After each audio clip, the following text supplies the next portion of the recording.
Good morning, everyone. I hope that you are staying safe and that you are okay. It is such a pleasure to be back with you. It's been a very eventful couple of weeks since the last time we connected. And so I want to first thank you for joining me again today. And of course, for all that you do in our community. For those of you who have not had the opportunity to meet, if this is your first live, my name is Ruby Powell-Dennis, and I am excited to be running for state representative to represent Tennessee's District 97. And so my biweekly conversations are meant to not only illuminate and talk about the issues that our community is currently facing, but to also make sure that, as we move along on this journey on the campaign trail, we are going deeper into issues that are impacting us right now, not just legislative policies that are being passed by our General Assembly. And so I want to thank you all for tuning in and for your continued support. So one of the things I like to do when I'm kicking off meetings or reconnecting with folks who I hadn't had a chance to talk with in a while is talk about the good things that are happening. Because with so many challenging things in the world right now, it's important for our mental health and just well-being to make sure that we are also remembering that there's lots of good in the world. So the first being that I'm just overwhelmed and proud of all of the young people, basically the young folks between the ages of like 13 all the way up to like 22, 23, who are coordinating demonstrations around the world to elevate the conversation around our interactions with the police, the need to transform what policing looks like in our communities, and to be honest with you, to foster trust and relationships with elected officials, law enforcement officials. And so I'm always proud to see young people taking to heart what we tell them all the time, which is that this democracy, this country is also theirs. And in the same way that, you might be asked to go and serve, in the same way that you're asked to vote, in the same way that you're asked to pay taxes and other things that keep this democracy running and that fuel our country. Also talking about engaging in peaceful demonstrations to elevate concerns is also a part of that. So just wanting to recognize how important that is and just the tremendous leadership that those ladies and gentlemen and individuals are showing. And so my heart goes out to them because it is, when I was 15 or 16, I can remember very vividly going to my first demonstration or leading a demonstration and being very anxious, very worried. And so to see young people taking up the mantle, I'm proud of you. I appreciate your leadership. And I thank you for being just scholars of why engagement and voice elevation is an important part of a democratic society. So on to our conversation today. In prepping my notes and trying to think through what I wanted to talk about, I found myself just really struggling with how to bring together all the pieces of everything that's happening in a way that, one, tells a historical perspective about where we've been as a country, the impact of policy decisions, so the history part of it, to have a conversation about where are we now?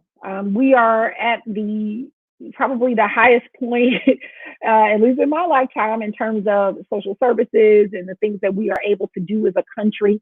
And so just what does the conversation around complacency look like? Because oftentimes when, at least prior to now, when I would hear the word complacency, I would have to process, is that a positive thing or is that a negative thing? So wanting to unpack that.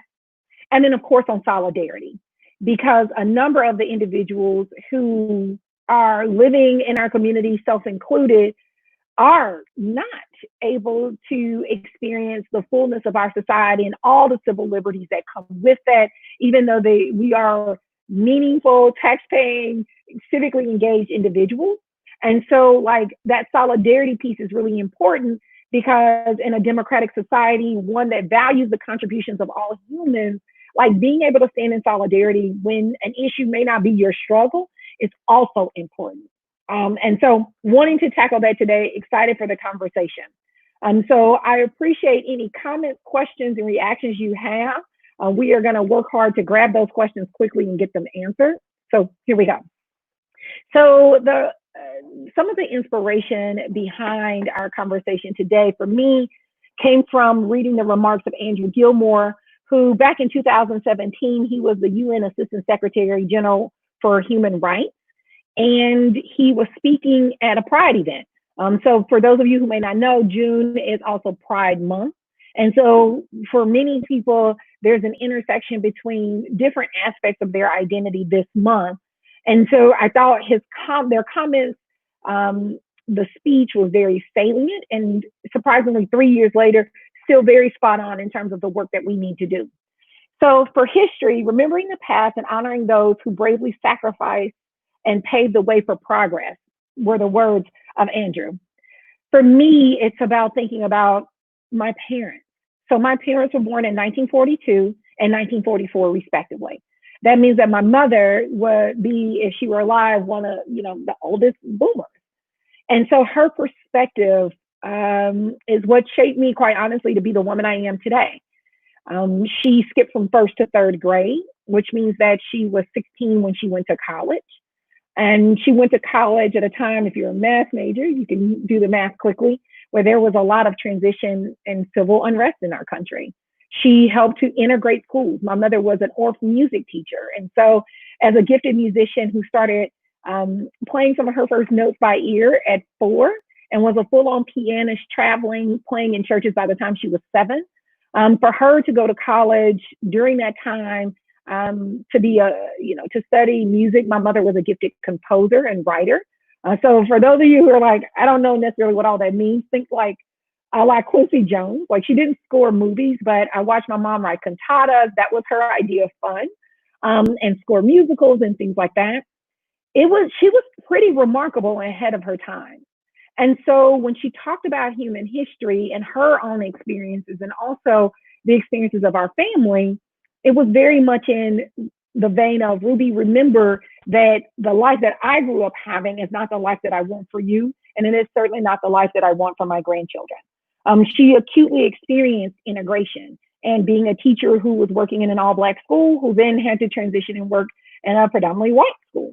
And to navigate that as a young teacher in rural Louisiana, where we are still seeing cases of discrimination. And so you have to figure this was decades ago. So that history matters. To bring it more current for folks, in 1968, the Civil Rights Act of 1968, which was passed, and it was really about making sure that in the places where the Constitution of the United States was silent around race, class, privilege, well, not so much privilege, but race and class specifically, and of course, other things that are now covered under EEOC, it was vital that that legislation be passed so that we can get on the path to equity, get on the path to equality. And so it brings us to right now. Every step of the way, we have to continue to pass legislation that moves us further along the continuum of righting the wrongs that is in our country's history. And having those conversations, it feels awkward, it feels hurtful, it feels challenging, regardless of your ethnicity or how you might identify. But it's necessary because in the absence of these conversations, in the absence of understanding that history, in the absence of understanding that policies and legislation on the books simply just aren't going far enough, and we have to continuously revisit that because our history of marginalization, discrimination, and racism is much, much longer than our history around fighting for human rights. We just have work to do. So as we talk about issues in our community, just know that there's always a historical context, and what we might be seeing today is indeed still directly related to the decisions that were made by individuals who are no longer here on this earth with us, at least not in, up walking around and talking. So that history matters. That intersection matters. And bringing that into the current conversation is vital so that we don't diminish people's voices. We don't diminish the importance of an issue simply because we ourselves as individuals may not be experiencing that discrimination now. So that history matters. We have to stand on that history, acknowledge that history, and bring it into the conversation because it's important that we not minimize what people are saying now. And that leads me to the complacency piece. So to go back to his remarks, he talked about we must not be complacent. Yes, we've seen marriage equality sweep America, growing awareness of the need to protect the rights of gay and trans kids from bullying, but progress is rarely locked in. In just the past 12 months, again, this was back in 2017, we've seen ludicrous attempts to ban trans people from using a bathroom that matches their self-identified gender. I want to bring that home in the sense of we can't just rest and believe that we are locked in and that progress is just going to, continue to happen without some sustained effort, without some sustained commitment on our part. The work to be more than a performative ally and to truly be someone who is committed to the advancement of human rights is an ongoing commitment. It is one that when you're tired, you find a way to still commit and to donate and to serve whatever resonates most with you at that moment. It's a commitment to also being willing to listen and to understand. As someone who, I am a cisgendered woman, the way I present, it matches how I see myself. And I have lots of privilege in that. But I can't divorce that struggle from my struggle as a Black woman. I stand in solidarity with the LGBTQIA plus community because even though there's lots of conversation around police brutality, there's lots of conversation around reallocating funds to community services to make sure that our law enforcement officers are not having to respond to issues that are legitimately outside of their scope, legitimately outside of the scope of their training. It's also about recognizing that our brothers and sisters and individuals who are members of the LGBTQ community still need us. And they are still experiencing brutality at the hands of the very individuals that Black people are so afraid of right now. That the Black communities are protesting and demonstrating about the treatment of. Our fates are intertwined. So we can't be complacent and simply believe that because an issue is not impacting us, that the repercussions and the policy decisions coming out of that won't be used to further marginalize people in our society. As those who believe that human rights is not something that you leave at the door because you have a felony, it's not something that you leave at the door because you weren't born in this country. It's not something that you leave at the door because how you feel and how you might present might be two different things. You don't leave all of those things at the door when an issue, because you don't feel like an issue is your struggle. We can't be complacent. The path to progress is not locked in. So the last point I'll talk about is the solidarity piece. And to bring back Andrew's words, many LGBTQ people feel despair that they will not feel safe or accepted in their own countries or even within their own families. We must give refuge to those who are in immediate danger. I'll repeat that. We must give refuge to those who are in immediate danger. If you are bearing witness to some violation of human rights, we must give refuge to those in immediate danger. If you are someone who believes that, people deserve their dignity, even if they are going through the penal system, even if they are going through our justice system, we must give immediate refuge to those in danger. If you are someone who believes that children have the right to grow up and parents like me should not have to have a conversation about how to interact with the police, then we must give refuge to those in immediate danger. Andrew goes on to say, one of the greatest acts of human solidarity I've ever encountered in my life, one which chokes me up every time I think about it, took place January of 2017, when thousands of Americans spontaneously flocked to airports all over the country to protest and defend the rights of desperate people caught up in the Muslim ban. We must give refuge to those in immediate danger. I share all of this commentary and pieces of his speech because oftentimes it's very convenient for us to make this a binary issue. Well, if I'm for people of color, Black people explicitly, their rights, their needs, I can't be for members of the LGBTQ community, their rights and their needs. That is simply not true. We have individuals who multiple aspects of their identity are under attack routinely. And standing in solidarity is just simply saying, I see, is more than now saying, I see your struggle. It's about seeking to understand people's struggle and giving immediate refuge to those who are in danger.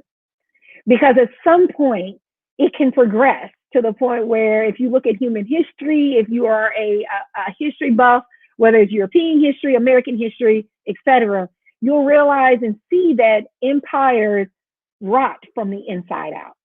They begin to decline when people no longer feel like, well, what happens to you impacts me. When people stop believing that and start operating from a place of their own individual self-interest, we start to see empires and societies decline. I believe and fully support not only policy decisions, but community-based decisions that collectively put the interests of people forward. And sometimes those decisions are not popular. Sometimes they're really hard to make. Sometimes just even speaking out and saying some of the things that I'm saying can bring attacks. But we must give immediate refuge to those who are in danger. To my fellow Americans and anyone who is under the sound of my voice, I am asking you to look at the historical aspects of why people are protesting, why people are peacefully demonstrating. Look at the historical aspects of why we need to consider reallocating funding away from the militarization of our police departments and move it into social services, services that if you see someone who is experiencing homeless, if someone is a victim of poverty, a job placement service that provides access to careers with livable wages will increase the likelihood that that person can, use their own bootstraps and support and then be, meaningfully engaged citizens in our society, because that's what people want. In all the time that I have been serving in the community, I have yet to come across someone who says, you know what, I like experiencing all of this equality and I don't care that it's happening and I don't need any help. People have been crying out for help on these issues for, in some cases, over 100 years. And if not now, when? If not now, why? What more do people need to do for us to come together and stand in solidarity and say, I see your pain. I understand the historical context of your pain, the pain that is happening, the injustice that is happening in your community, the inequality that we see in our country laid bare. We have to activate. We have to stand in solidarity. So I want to talk a little bit about, well, what does that then look like? So I've mentioned a little bit about like the Civil Rights Act of 1968. If you're not familiar with it, I encourage you to read up on it, even if you just drop it into Google and go to Wikipedia. Because if you actually look at it, there's some aspects of it that will be shocking to you, like the Anti-Riot Act within the Civil Rights Act of 1968 that explicitly penalized people for basically going across interstate lines to riot. And so these types of pieces of legislation that are embedded in bigger pieces of policy, we have to examine those, because even that, we want to make sure that peaceful demonstration continues to remain the bedrock of our democracy. And then if people who carry assault weapons to our capitol can protest and can demand their rights, that teenagers who simply want a better world, who simply want to go to safer schools, who want to be able to interact and with the police from a place of trust and be able to have community-based policing that's safe, that honors people, that gives people, truly the benefit of a doubt that you are innocent until proven guilty by a jury of your peers. If we want our society to function in that way, then we have to be willing to walk away from historically the things that we've done that haven't been working and walk forward towards the things that could potentially give us a different outcome. And so, because the definition of insanity is to continue to do the same thing and expect a different result. So where do we go from here? If you are on the social media listening to me now, then you'll probably see lots of posts popping up about ways in which you can support and engage. You can learn, you can read, you can participate in groups to grow your own understanding around issues of race, class, and privilege. I invite you and encourage you to do that. There'll be moments where even if you identify and present as Black or as a person of color, you will be challenged. But that's what a system does. It does a good job of helping us believe that the system is working fine and that challenging the system is not okay. And so we experience discomfort. But it's also important that we sit and listen, because even as an individual who is not a victim of poverty, as you can see from my background and the way in which I present, I still have to be committed and be proximate to those who are victims of poverty, those who are victims of homelessness, so that whatever policies I present have their voice represented. Because what I may believe, based on my experiences, is the best path forward may not be based on someone who is currently experiencing that trauma or currently experiencing that injustice. So I invite you, no matter who you are, no matter your age, no matter your ethnicity, to go into a space where you can learn more about the historical aspects of movement, more about the historical aspects of legislation that's been passed along the lines of human rights and civil rights. Because what you might find is that it simply has not gone far enough. And at the time in which it was passed, 1968, it was remarkably progressive. But when you compare to where we are now, the access, the resources, the information, and where communities are, you'll realize that we need to revisit those pieces of legislation and update them to make sure that they are relevant to what is going on in our country now. The last thing I'll say before I bid you adieu is that I thank you for your work on this. And I have been trained as a diversity, equity, inclusion facilitator. I would say it was years of training, if I want to be candid, because going to one DEI training or D&I training is not going to solve injustice in our world. It's been a journey. It's been one that at times I've been challenged around my own beliefs about Blackness, brownness, my own beliefs around our, incarceration, our penal system, our justice system, the school to prison pipeline, zero tolerance policies in our schools. I've been, challenged around the concept of food deserts and, land use, and how if someone made land use policies that were discriminatory decades ago, we're still dealing with the vestiges of that. I also found myself challenged on my construct of womanness and womanhood, and what does it mean to understand that social construct, particularly as I work to support and better understand the challenges of trans men and women. I say all that to say we're all on this journey. We all need to listen. And just by proximity of being a member of a community doesn't mean that you don't have work to do. So on history, we need to do some reading and constantly be learners in the same way we expect students in our K-12 system or our post-secondary system to be learners and to be open-minded and to go in classrooms and sit and absorb everything that they hear and determine for themselves, using facts and history, what is the path forward. On complacency, because we are comfortable, because our lives might be working for us, that might not be the reality for our neighbors, just the person next door to us or the person across the street. So just stepping outside of your comfort zone and not being complacent on progress could be the difference maker for your community. You never know. I'm pretty sure George Floyd did not wake up that morning thinking that just a few weeks after his, that he would be passing away that day. And that as a result of his death, we would be having the conversations that we have. So don't be complacent.